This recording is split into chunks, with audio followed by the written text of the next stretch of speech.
to share a few words and declare HR Conclave 2020 open.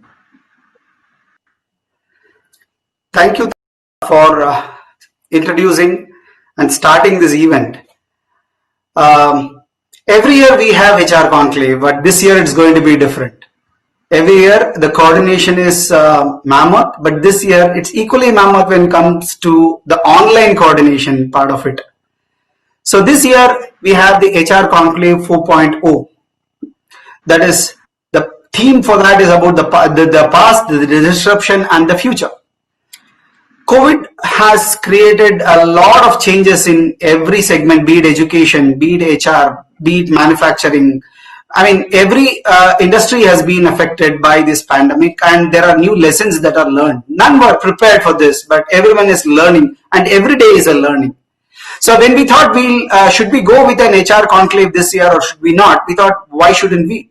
When the entire world is looking at virtual and the meetings are happening, the classes are happening, so why can't HR conclave happen in a virtual mode is what we thought, and we thought we'll go ahead with it with CNBC powering this, streaming it on their microsite as well. So hence we thought we'll go with it. That's the background. We thought let us go and do it virtually this time. Let me thank Mr. Vikramjeet Singh and Mr. Khalid Raza for taking time out today to speak to all of you. We are also going to have a panel discussion that's going to be moderated by Professor Sandeep Bhattacharya. And then the case study analysis that's also going to happen. That's what is scheduled for the day. We're going to have conclave continuing tomorrow, and tomorrow will be the concluding session. We're going to have great stalwarts who are also from industry, our own alums as well as the non-alums who are going to talk to all of you. I'm sure this is going to benefit all students, and I have extended this to aspirants who will be joining us as well. So they also are joining us on different platforms, be it the YouTube or the Facebook and other platforms where the streaming is happening.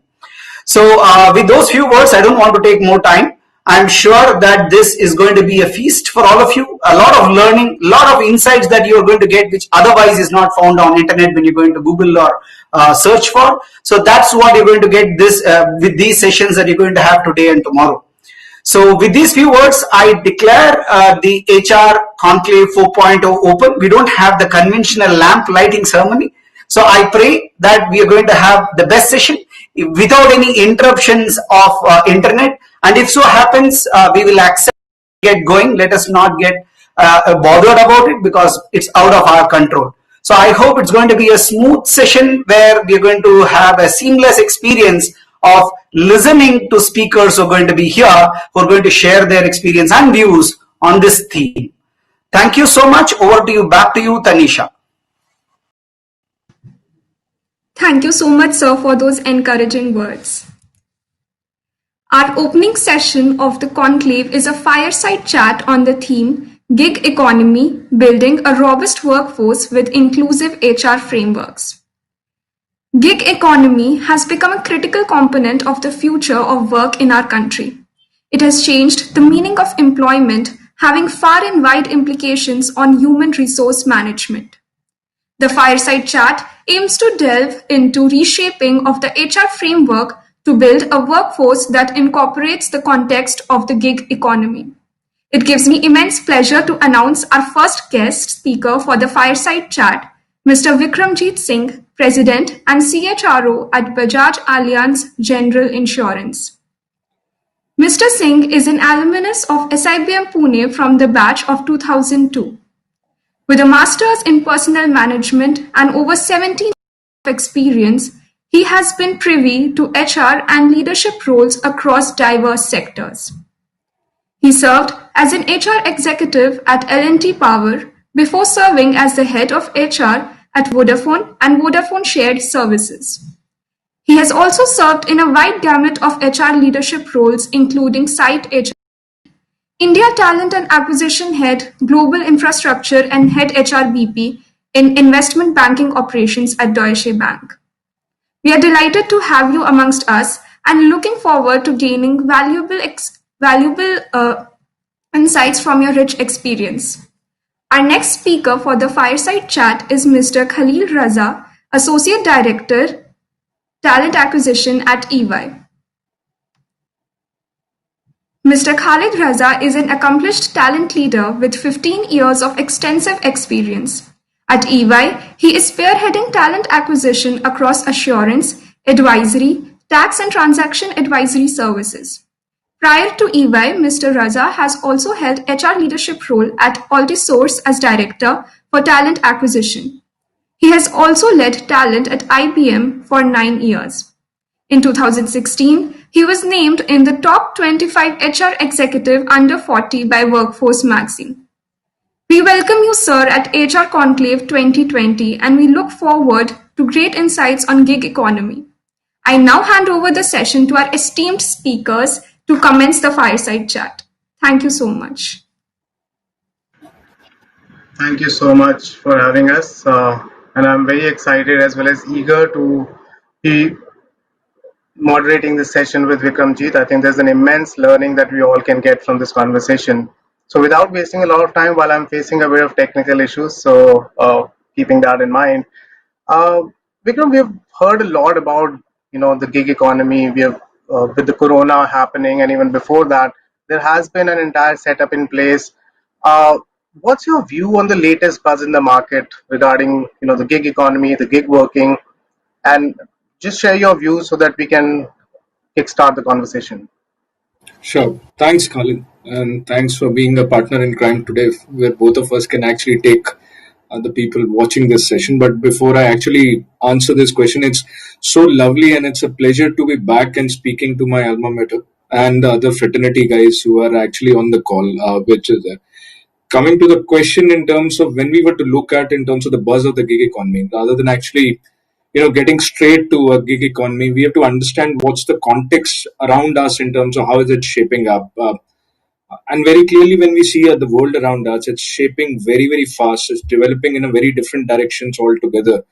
And the speed of change all of us are witnessing, and both with the pandemic or pre-pandemic, pandemic has only been a catalyst in terms of those changes. We can very well see that it is no longer the same as what it was, and therefore the solutions which we used to offer, whether as business or as individuals to the consumers around us, or in any of the talent chain which we were, all have been actually going for a change, and they will not hold true today as we compare to what was just 3 months back, and may not even for our tomorrow together, irrespective of the fact which industry, which part of the world we are in actually. And this, all of this, if we were to see, means that we will have to create new solutions, and we will have to put in a new destiny of solutions for all of us, so that the consumers really get benefited around us. And here the consumer is not only the end consumer, it's a whole chain, supply chain, which is there. And it's a good opportunity for resetting our focus, resetting and putting in and writing our own destinies right now. With all of that in mind, is also another thing which is happening because of this is a change in the consumer behavior, which is obviously leading to a shorter shelf life of products and the solutions, whether they come as a part of the services or core hard, intangible or tangible products, reducing actually, which is nothing but actually indirectly reducing the shelf life of skills which is around.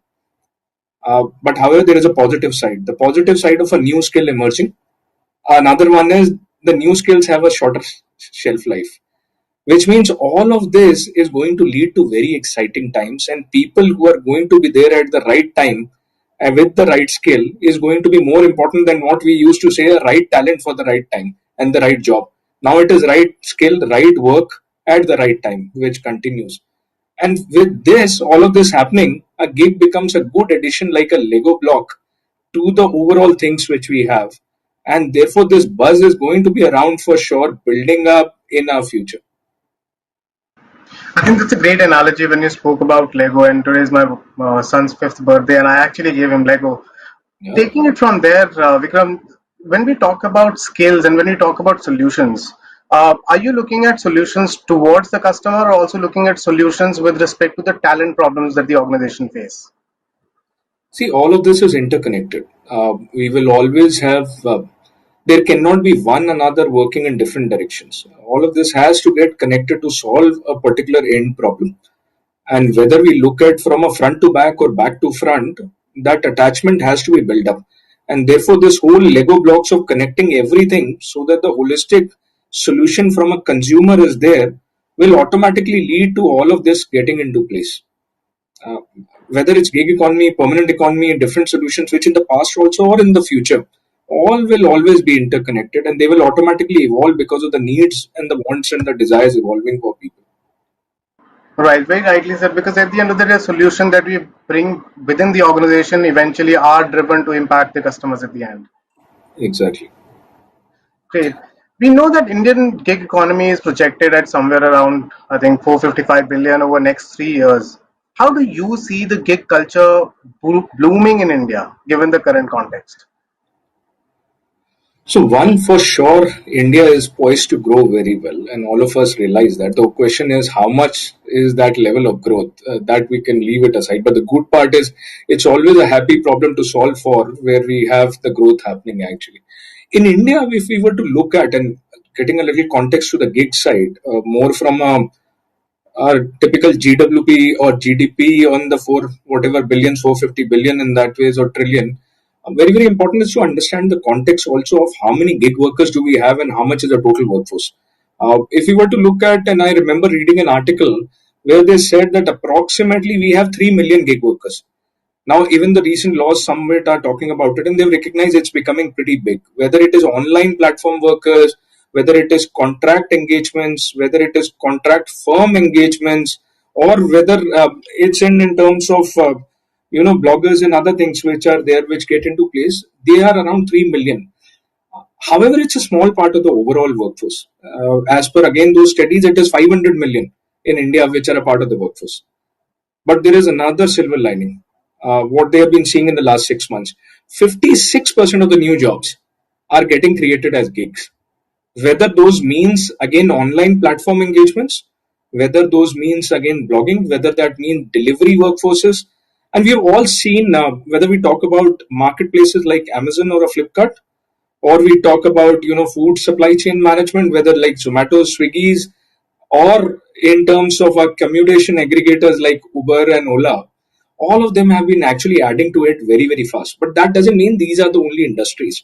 It is getting added at every place in terms of these workers. And if you were to look at this gig economy, this the whole concept is around the flexibility bit of it and the agility bit of it. Flexibility in terms of the work hours, flexibility in terms of joining with multiple employers or contractors, agility in terms of a very quick attachment, and equally a disengagement, which is there. Therefore, all said and done, this and also new channels of obviously sourcing. You being a head for Ernst Young for talent acquisition, obviously it means that there is a new channel of in terms of looking at hiring across India rather than only looking at a particular cities. Equally is in terms of certain workforces like women more in partnership coming in, including segues which are there from those perspectives. So all of this is bound to actually add and make India very strongly dependent on this gig economy going forward. Yeah, that makes perfect sense. And in fact, one of the points that you touched upon, one of the two changes that we are seeing, one is that newer skills emerging, newer aggregators emerging, which are leveraging these small plug and play Lego boxes to move ahead and deliver to the client. I think we're also seeing a lot of traditional work getting transferred into these kind of gig economy or gig workplace. Do you see that over a period of time with Corona or this pandemic as a catalyst emerging more, or do you want to see that there's going to be some consolidation over a period of some time before we see more and more leverage going into gig? See, my personal take, Khalid, is the question here obviously is not either or. They will both emerge stronger. The good part of typically when we talk about India, and that's my personal view, the growth story which is going to continue will mean that the evolution on both the sides will be very, very fast. Maybe for economies which are a little more stable or decaying in a certain way, the questions because of social securities may be a little different. But in India, I see a good evolution happening on the current way of doing it. I will never call it traditional because that's the current way. Equally is around these new ways of working which will emerge along with the gig economy and others, which is there. Right. So as a professional, we all should be gearing up for looking at our lenses quite wide open and not narrowing down to one perspective. Agree. Great. And I know we spoke about numbers in terms of, one of the reports that I was reading, India added around 1.2 million flexi workers since 2015, and it's expected to grow somewhere close to 6.1 by 2023. Now, with this huge expansion, a newer workforce coming into picture, how easy or difficult is it for the organizations to manage the culture, keeping in mind the permanent employees as well as the gig workers? See, as they say, if your culture of your organization is nimble and agile, it's always easy. But on the other side, let's be practical. If you understand culture, that's one connotation all of us have read about it in that way. Another connotation is culture is nothing but, and that's I'm just putting in my personal view, maybe more than any Biblish view around those things. Culture is nothing but those intangible or tangible, written or unwritten ways of doing your work in an organization or interacting overall internally or externally with your clients or consumers in that ways. And all of this is formed by, if we were to decipher it further, is by, this is all called certain patterns, and these patterns are nothing but habits of people which they become comfortable with. And all of us know habits are not easy to change. So whether people may call it nimble or agile culture, but still you may have certain habits in that nimble and agile also. Leave aside if you have a very strong, otherwise a different kind of a culture, which mean that it is going to be, obviously, I won't say a challenge, but it's going to be a happy problem, which all organizations will have to deal with, and therefore to deal with very diverse workforces. The good part is, at least in the last 10, 15 years, if we were to look at, there have been new entrants to different types of workforces patterns in the organization, whether that was called millennials, Gen Z, certain types of different society representations which were there, and all of us working on a lot of that DNI bit of it. At least some part of the culture has become quite agile, more than nimble.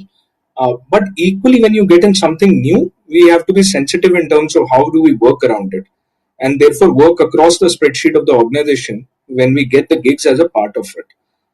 The only thing is, how smart do we become in our communication in terms of the change management, transitions? Those will be in itself a biggest challenge, which all the organizations will have to deal with. Totally. I think you spoke about the diversity. Traditionally or legacy-wise, we look at diversity from a gender perspective, but I think now we need to start looking at diversity from the kind of skill people bring in and kind of mode that they're bringing in. I think with that, the essence should more also on the inclusion part of it as well. Very true. Very true. Right. Now, when we talk about including, a gig economy worker into a traditional workspace, one of the pieces which really, or rather two pieces which really bounce out. One is about the learnability or the learning aspect of it in terms of how we are bringing those skills up, and the second part that we always talk about is how do we look at, their performance. So I want to ask you first, what is your view in terms of looking at learning and development function going through a transformation going to the induction of gig employees? So, Khalid, while you asking that question, personally, that's a particular domain which I really get excited about, actually. And when we look at the whole learning and development function, my personal take is the first thing all of us need to actually look at is how is the consumption pattern of learning changing, whether gig or permanent, which is it. The more and more we all are attached in terms of now our mobiles, in terms of looking at things, and our consumption, our attention pattern, all of that changing, there is a big need, irrespective of the fact whether it is gig or a permanent, which a learning and development function has to go through. Um, and my personal take is there are three broad aspects which we need to look at while this transformation or a revolution which needs to be there more than evolution is. One is to not only look at building a line of sight for people what is required right now, but equally as a function, how do you help in building that line of sight for future as well as the power skills, which is the digital skills. Secondly, more from a push to a pull, how do you generate that? Third, we have to look at, as what we talked earlier, the pattern of learning consumption. Now, certain things will remain always as a human will remain. And very, very important is to understand how do each one of us actually consume learning, and how do we love to actually imbibe it. And what I mean by that is when we look at learning, and I'm just fictitiously speaking, maybe, and I'm just looking at, you may like to learn by reading artifacts or articles about something new which is there. I may personally want to go through a simulation. Maybe Dr. Raman talked about, he may want to go through, and I'm fictitiously speaking, Dr. Raman, is about going through a kind of a peer-to-peer learning, while Tanisha, who started the conversation, may look at actually, going through a more gamification or a mix of all of this.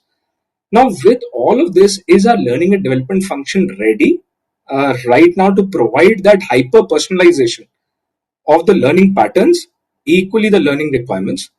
Second, can a learning function go through a democratization of skills? With this gig economy, and you also very well touched upon the skills becoming also important, can we look at the democratization of skills, which means that it is available for all at any moment of time, anywhere, anytime? Uh, and the last bit of it is, how do we actually change the whole learning function, penchant to how you actually define mobility in organizations, and actually define how do they work well with gig economies in terms of building new age skills. Now, while in the current organization, we have tried to work in the last 2 years, we've also tried to actually look at getting our internal assets, which is 1200 plus IPs, plus around gamified assets of around 1000 plus, because we've been working on all trainings on gamification actually now for a long time now. And third and fourth in that ways is actually tying up with something like TED, equally with Ivy Leagues like Harvard, and then with mass online for certification, mass online courses. So we've created around a marketplace like Amazon, which is there around building up around 1.5 lakh assets, learning assets for people. Now, while you create that like Amazon, but you provide a search like a Google, which is democratized, and it's very, very important you have the right function, defines the right algorithms, which are based on personas of people, the skills they have more than the jobs, what their current one are, what their aspiring skills they want to get into, and therefore getting from more from a push to a pull because the ownership is on the employee, creating certain wallets around it, learning wallets, which helps the function to actually evolve further, and the ownership goes in the hands of employee to choose. A manager may say, you may require a particular thing to do. Like a professor may tell a student, you may not be good at this, you may do something better, which will help you. But equally, the student or the employee actually may look at not only what's required current, what may be required in future, but equally I may want to take a different stream altogether, and therefore my aspiring skills may be certain. So I have a particular money to spend, say suppose a particular thousand in that ways, whether dollars or rupees, then where do I spend is the onus is on me. And then hyper personalize like Netflix, because then it provides you peer-to-peer learning and it puts you recommendations, what you are doing, what you are searching, and tomorrow you may choose through a TED and you may choose through a certification internally, because that helps you to develop further. So therefore the whole learning function, as I look at it, is becoming a more techno behavioral marketing consumer function, if I were to look at, because that's a hyper personalization which will be required, democratization on the fly, anywhere, anytime, and very quick development on the new skills evolving very, very fast. Therefore, your learning assets also becoming very fast evolution, and your managers can actually take those helps of that data and analytics to actually drive a much more meaningful conversation. So the whole context of learning and development is bound to change multifolds actually. I think it's a brilliant way to put across when you said on-demand learning, putting it like an Amazon and giving it a power of a Google, so that when you actually want something, one, you first need to understand what you want. Given the scenario, is my current skill enough for me to take it to the next level, or do I need another two more skills, probably one primary, second secondary? Who decides that? Organizations plus the individual itself kind of come together and decide. And second, organizations' onus is to table it so that it can be accessed. Yeah. Right, and I think that also, we briefly touched upon the peer-to-peer learning, which I'm personally very passionate about. We call it social learning, mutual learning, you call it whatever it is. I think that would play a very integral role, especially from two perspectives. One is the inclusion part of it, because when you're sharing knowledge, you tend to come together. And second is there's a lot of knowledge which is residing in our brains, which doesn't get documented. What's your view on that? How can organization leverage this from a gig perspective? So Khalid, when we look at it and you touch some bits on it, whether it is those learning groups or learning communities getting built up, another big aspect is actually on learning on the go. When I say on the go, and is around, we've been also trying to work with certain platforms like Microsoft Teams and others, is to put in this widgets which we have developed like Skill City into Microsoft Teams. So let's assume you have a certain widget like a Google which is sitting on this platform like AirMeet, and we are talking about a certain thing around which is an abbreviation or a new topic for maybe for me and which you're talking about. I can very quickly type on it, and at the same moment, those learning communities can reply like a Quora, or some of the times people who may be in the system talking to it about it may in a private chat also reply to you. Equally, that will be hyper personalized. That will start suggesting you 3 or 4 articles, which later on you can go back and do it.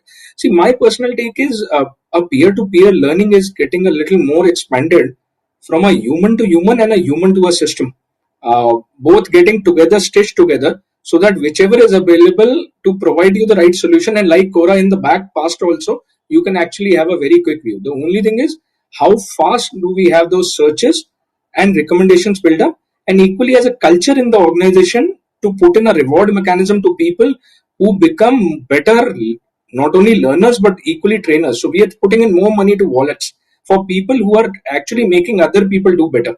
Uh, and therefore, you have a penchant for both learning and equally dissipating and making others learn actually in the whole process. Right, because the entire concept of peer-to-peer learning and mutual learning is dependent on how much we share.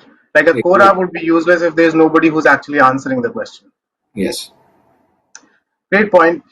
Quickly moving on, we've seen a lot of these freelancing websites have seen almost 50% increase in sign-up since the pandemic has begun, and almost 60% of the organization are engaging increasing share of gig workers to reduce the dependence on their full-time workforce.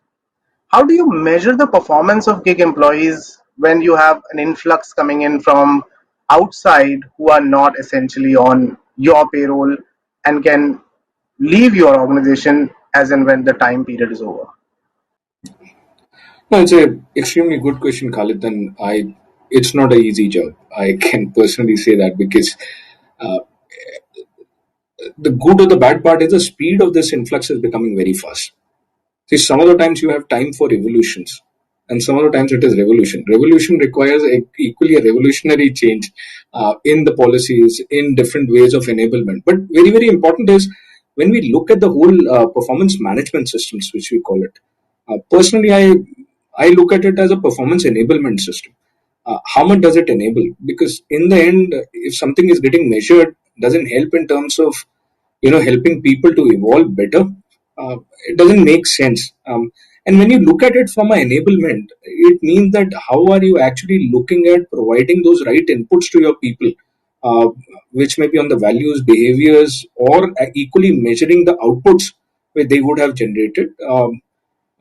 And making it a feed forward along with the feedback, both sides, it cannot be either or, is where you start to get a true sense of how people are actually looking at it.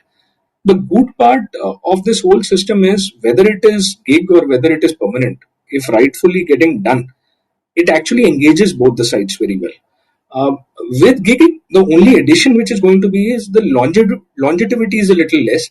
They are more online connected rather than physically connected in a lot of scenarios. And but the good part is pandemic has taught each one of us to be even in the permanent to be a little away and but still be in touch. It has its own problem of trust which is there, but equally the organizations are becoming faster ready on those parts which is there.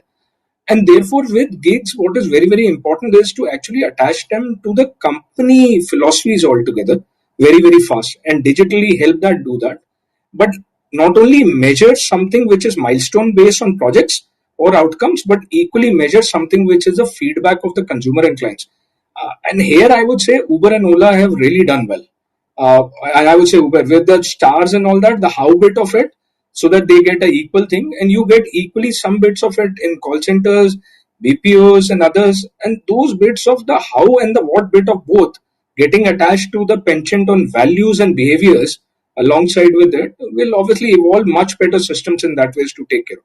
But for sure, with gigs, a milestone based measurements and rewards will also have a high prominence, because that's how the models are also done in that case. Now that makes a lot of sense. I think one of the sense that I'm getting is that there is a possibility to get feedback. I think organizations have to leverage that platform pretty much like what has done, and see if not in the same manner, but in whatever manner, get the feedback so that there is a base for which you to have a conversation in terms of how do you enable the performance to go towards a specific direction where you intend it to go. Exactly. And my only one other addition is, because, and this is my, again, my personal view, is we only consider gigs as external employees. Even our permanent employees can become internal gigs, and we've launched project economies internally, which is while you may be working in a particular function, you can actually take up a very organization or a business or a function critical project of a different function altogether. And if that, as a part of your team, which is to work on it, either for a 1 year plan or a 3 year or a 5 year plan, and make something happen, which means a dollar earned or a dollar saved, you get a part of that success.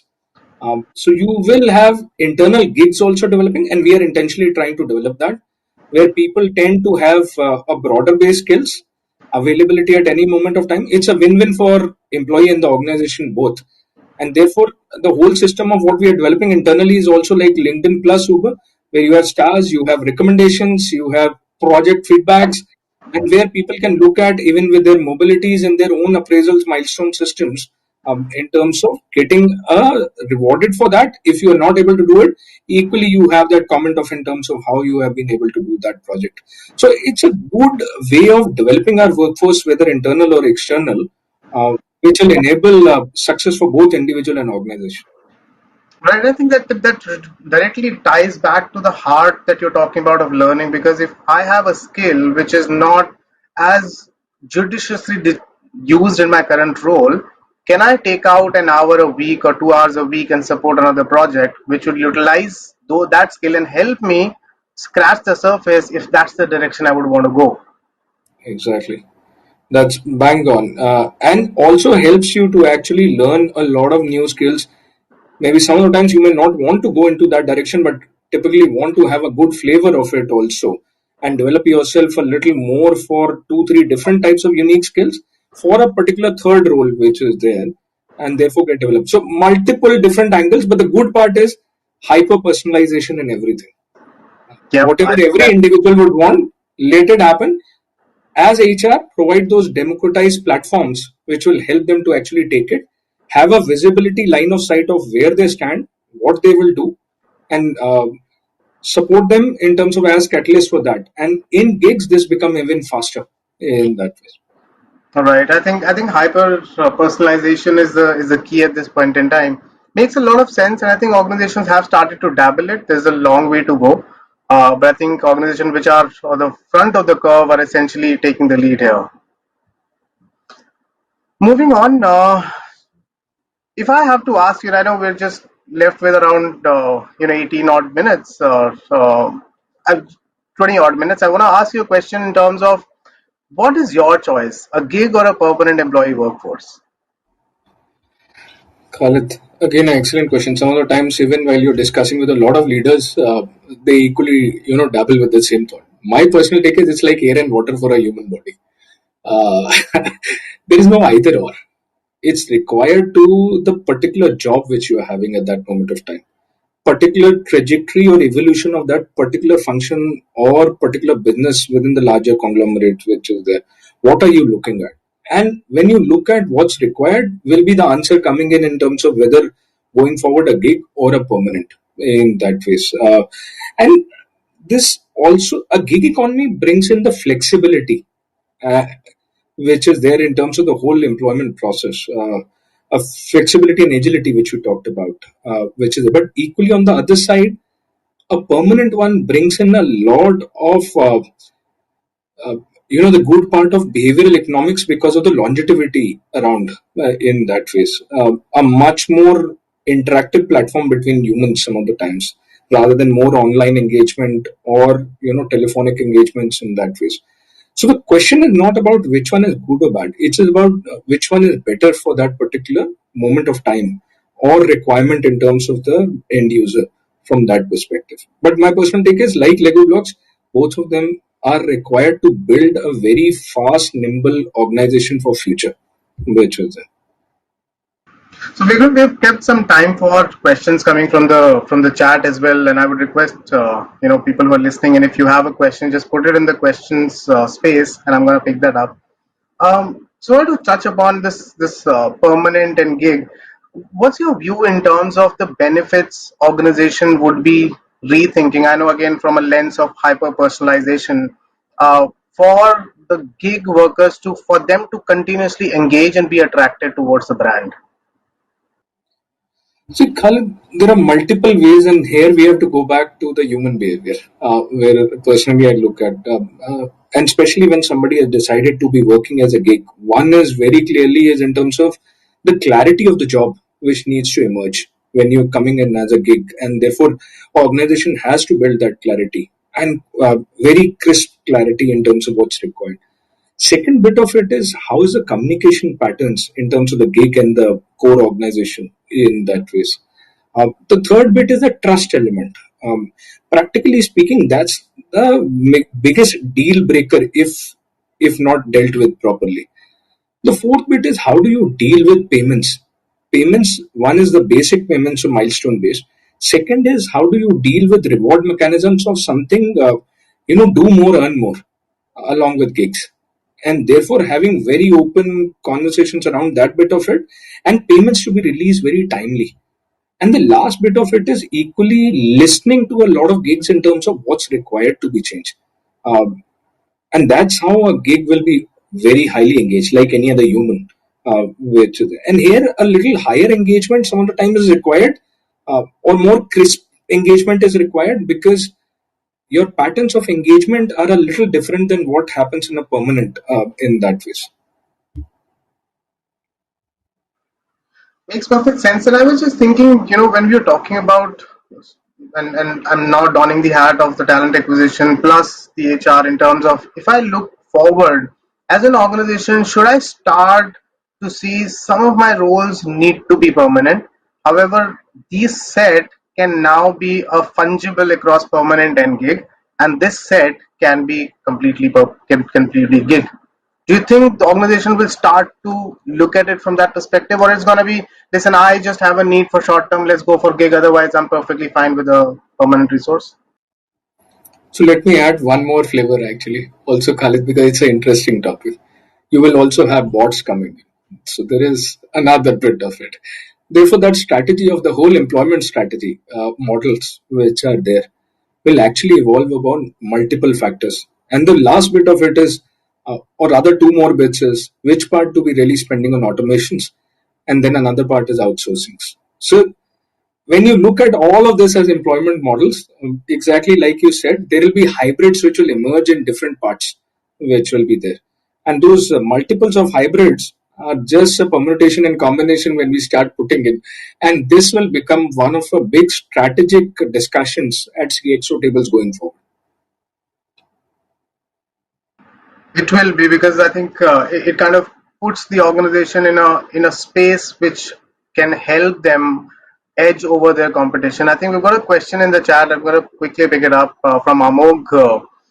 Question is on learning and development. Question is, how would organizations deal with learning and development aspects for a gig workforce? And do we think that companies would invest more towards targeted and personalized learning, or would investment be reduced? Okay. We touched upon it, Khalid, some bit of this question actually earlier. Maybe let's try to answer the last bit on investments. Actually, the first bit I think so. We touched upon the hyper personalization, and we said it's whether for gig or a permanent, it will be hyper personalized but equally democratized and which is there for everyone. So whether it is gig or whether the good part is when you start thinking over some of the way the learning ecosystems have to be developed, the speed of touching whether a gig or a permanent worker more than an employee, if I were to use a word, is going to be super sonic in that ways. But the good part, another one is there is a reduction in the cost, uh, because you need not have a lot of times travel, you need not have a lot of times only heavy cost investments. uh, Therefore, what will happen is you will be smart enough to use your investments rightfully. It's not to curtail cost. It's about to saying how smart will you invest so that you can pass on more benefits to the worker. And I'm intentionally using the word worker because it captures both gig and the permanent. And therefore, investments, the very word investment is very good because if it comes to cost, it will always get reduced. Investment, the word is itself a positive connotation of what you are trying to put in, which will have a better return. And for sure, companies will put in quite fast once they are convinced what is yielding them better returns. So the question with all of this learning ecosystem coming is, it will help HR to actually rightfully position the money being deployed as an investment rather than a cost, and then the answer is self-evident in that way. Right. I think it's a very fine point, but a very interesting one when you look at any allocation as investment or costs, because then your entire outlook, even to term it as an investment as cost, changes, because the way you're thinking is that if I do this, I'm gonna get some return on investment, which is what gonna take me to the next level. Or I'll say, you know what, it's a cost, it's a sunk cost for me. I have to deliver this training. I think that perspective and the part you were talking about culture, it just ties back to that as well, because leadership drives the culture in the organization. True. Great. We've got one more question from Ganesh. And it says Indians are usually risk averse and prefer stability in life. And this can be seen by the number of people flocking towards government jobs. And I know when I was growing up, that was also the mindset. I don't know whether that still is. How can organization change the mindset and convince them to take up a gig offer? Okay. So, Ganesh, I'll try to maybe attempt to it. Maybe Khalid, you can also join in that way. Uh, See, the question is not about convincing people to gigs. The question is right now about how fast the organizations are going to provide it. The very nature of more people taking up this job, it's already happening in India. The whole digital revolution, which has happened not only in organizations but on our mobiles, has also helped people in the remotest corners of India, where 99.8% pin codes are using internet more some of the times in villages than in cities, Yep. is helping a lot of this to happen very, very fast. Another bit to it is the flexibility gigs have for a lot of things. Yes, stability is always there. Stability also comes with the fact of how typical economic conditions in the country were earlier, and all of us with our previous generations we inherited a lot of it. A lot of it is also changing, but then at the end of the day we don't want either gigs or either permanent. We would want a whole set of population for everything, which is there. So my personal take is, there is not much required at right now to do this. It's more the conceptual change people have to take in their minds in terms of what kind of work they would want to do, with their goal. Uh, and with this whole invent of even a lot of new startups, and we can see the speed. What I'm trying to say is these are more similes or analogies to in terms of looking at patterns which are emerging around us. With so many new startups coming is where you have a high risk and a high return. The question is how people are actually now taking it. How is our education system actually getting attuned to it? How is our economic affluence actually happening in India in terms of build up? All is poised towards building this up in gig economies, which is there. However, it will always remain an individual choice, which is Right, and I think it's right that it's at the end of the day the individual is the supply, the organization is the demand, and I think if we have the supply, we can influence the demand. And I think what is happening here is you rightly mentioned about historically how we grew up and the cultures that we have seen within our families, within our societies, is influencing that decision. While I continuously feel that my skill, if I don't have a job, may not be sold, but I might be pleasantly surprised to see that my skills may actually fetch me much more if I would be in a gig economy.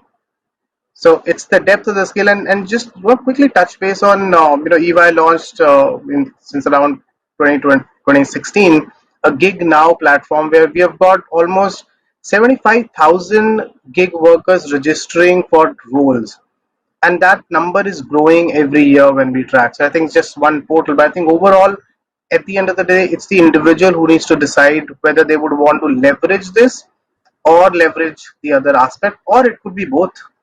It doesn't have to be a choice. There's one more question which has come from Devdatta Gupta. While gig work seems fairly feasible for service firms, what is the biggest challenge you see in gig work for manufacturing organizations? So, Devdata, if we were to look at, it's a very nice question because all of this is, as initially also pointed out, everything is dependent upon the job which you have to do, whether that will be a gig or a permanent. The question is, every industry will offer certain jobs for gig. It's not that manufacturing will not or a chemical industry may not. Even in the manufacturing, you may have certain jobs which may be around building your tech ecosystems. You will have certain on the supply chain management which are there. And I'm just making a wild attempt. Maybe I'm not a practitioner. I had been in an engineering firm long time back, but I'm just saying is every firm will have certain aspects of jobs which can be looked into as a gig and a permanent. Uh, Whether in terms of even, and they use it even more. And a lot of times when we see manufacturing, they use a contractual workforces first Yep. before any service firms Yep. actually which were there. And especially keeping into mind the seasonality of the output which was required. And I remember even the bottling plants of Coke and Pepsi also in that phase, or even engineering. So the whole concept of gig is not new. Gig was there. The question is, what value chain of the skill are you looking at? You're looking at the lower end, middle end, highly skilled end. It will all be dependent on that whole value chain. How do you want to look at it? How do you build in certain seasonalities and therefore then take it and use gig as a part of your success in terms of the overall output? Right, and you rightly mentioned that it's the kind of role which will define what's going to happen. And even in manufacturing, you spoke about robots coming into assembly line, which has been there, and they continuously evolve that space. So there will be a requirement for gig economy in that field. We see that happening in consulting as well. It has been happening for the longest time, especially in sectors like where we have now tax, where we would want somebody to come, do the project, and then move off and not have the cost on the head. And at the same time, we can then go out and find out who's going to be the better worker, right? Because it's a competition of sorts. And again, the depth of the skills and the breadth of your skills will define how much you can get the value out there if you go out there and position yourself as a gig worker. Great. Any more questions that we have? Just wanted to, while somebody writes a question, wanted to get your views on, one very specific aspect of, as a gig worker, do you think at this point in time,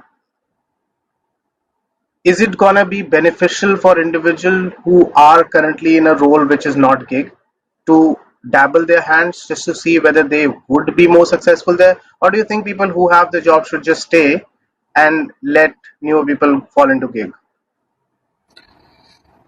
See, Khalid, again, a question which every individual will have a different answer because of the individual past which we have had, our mental filters, and equally what opportunities do we see, and our appetite for risk individually in terms of obviously looking at it. Therefore, there is no one answer to it. But for sure, like I said, internal gig concept.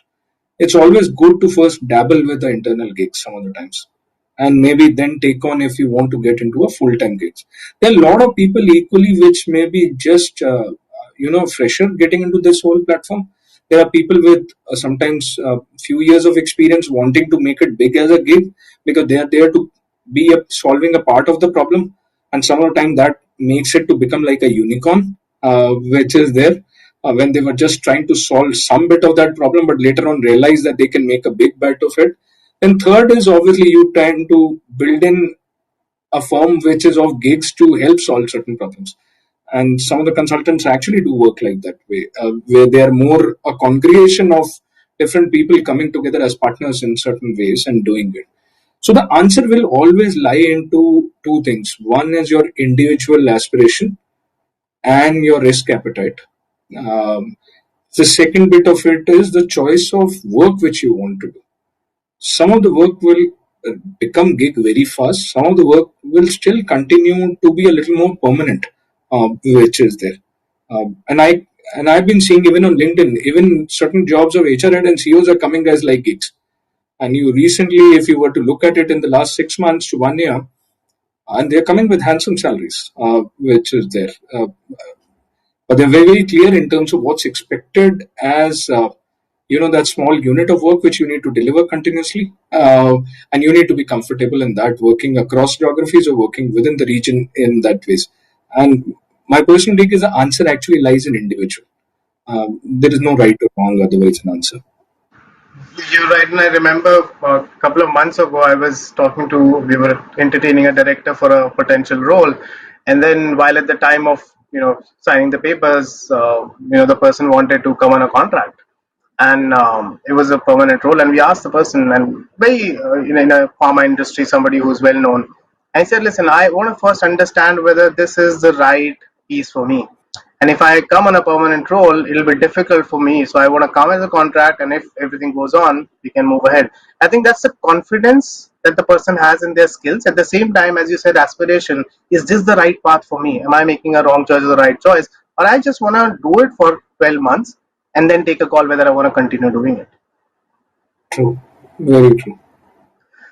We've got one more question from Mehak Luthra. And want to talk about this. She's looking for thoughts on stronger integration of gig workers in the current workforce, and how does team integration benefit management go in that situation? I think you've touched upon it briefly, but if you want to have any thoughts on this. Sure.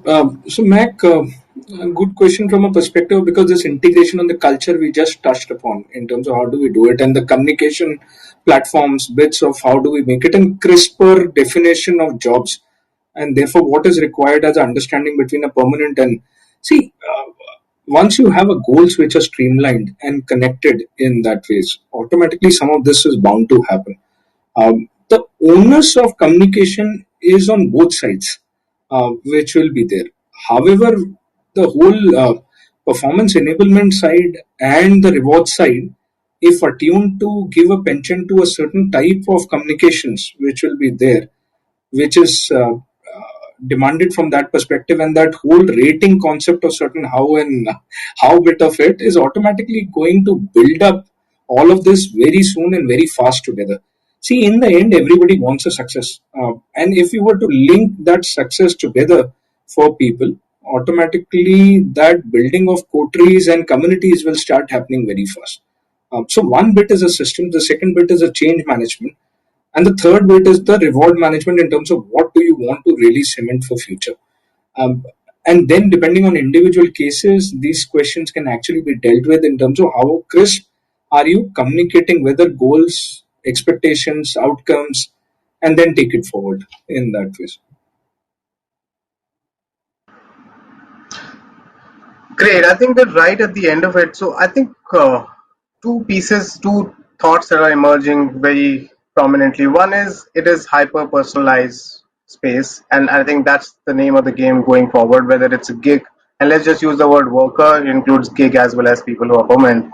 I think the second piece is going to be how nimble and agile the organization is to leverage this change. And for individuals who are in that economy and as a worker of gig, I think it's going to be what's in it for me and how do I scale it to the next level. Yeah, Khalid, you sounded pretty well actually. Great. Any last thoughts that you have, Vikram? I think we spoke on it. We just got a couple of minutes. Anything that you want to say before we wind up? So just some few bits to add is in terms of while we've been talking about this gig economy and all that. My personal take is all of these new concepts which will continuously evolve. Today we are talking about gig. Maybe 2 years down the line there will be something else. Maybe even before that, actually, in a certain way. The whole concept for all of us is to be agile in our own minds, which is more important. Solutions will automatically emerge for all of us. How agile are we? And how smart are we to actually catch it upfront rather than actually dabbling it later on when the revolution has already happened and we are still looking at certain evolutions, is the only thing which all of us in our minds can actually work on, because these are all thought approaches. In the end, how fast do we actually catch on to those thoughts and in our minds be more nimble and agile? I think so. All these answers will automatically emerge for all of us, which is there. Great. Thank you so much, Vikram. And I hope all of you got the answers. But if you still haven't, do reach out to us over LinkedIn or Twitters of the world, and we'll be more than happy to help you. Back to you, team.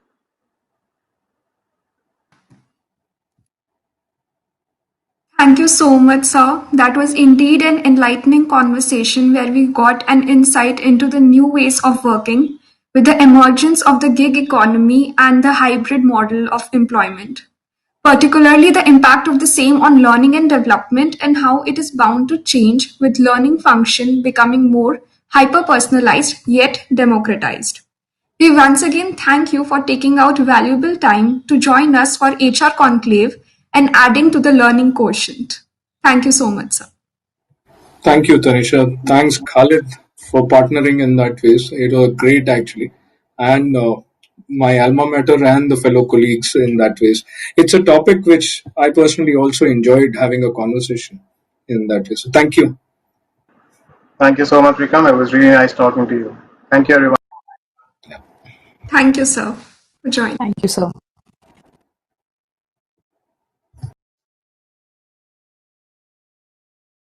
I request all the attendees to hold on and take a table in the social lounge as we prepare for the next session. We will begin the session in few minutes.